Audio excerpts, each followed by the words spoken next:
Well, well. We'll close out May 2014 on the 30th with the arrival of Maleficent.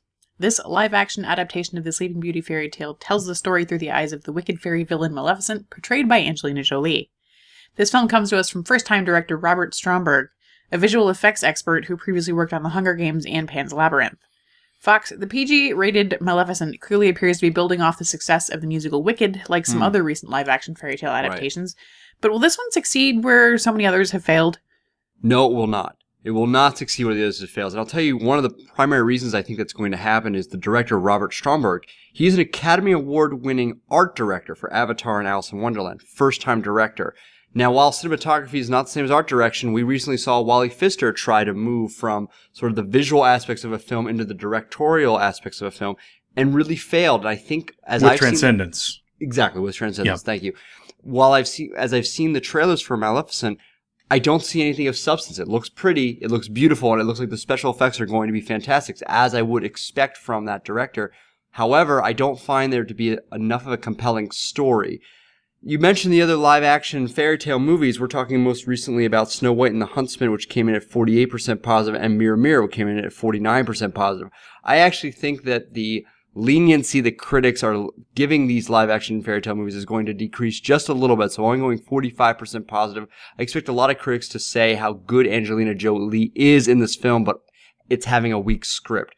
Now, in terms of box office, I think it's going to go gangbusters. I think a lot of families are going to go see this.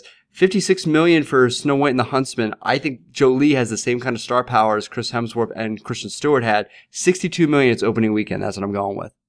Another one you didn't mention there, sort of the recent fantasy movie, is Oz the Great and Powerful. Yes. And that did 60% with critics, or 59% with critics. Right, Awfully which well. Is way generous for it, in my personal opinion. I completely agree, but it has the advantage of being sort of a Disney franchise and has that sort of oomph behind it, like this one does.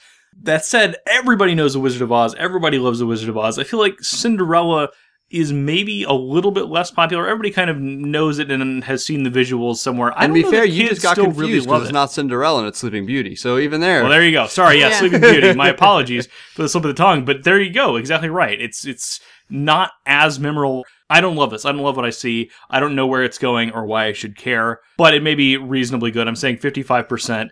$50 million, very solid opening. Disney is not going to do poorly on this, but I don't think it's going to really take off. They'll make back their money. Yeah. Exactly. I really struggled with this. I'm right in the same range with you guys with Rotten Tomatoes. I said 52%.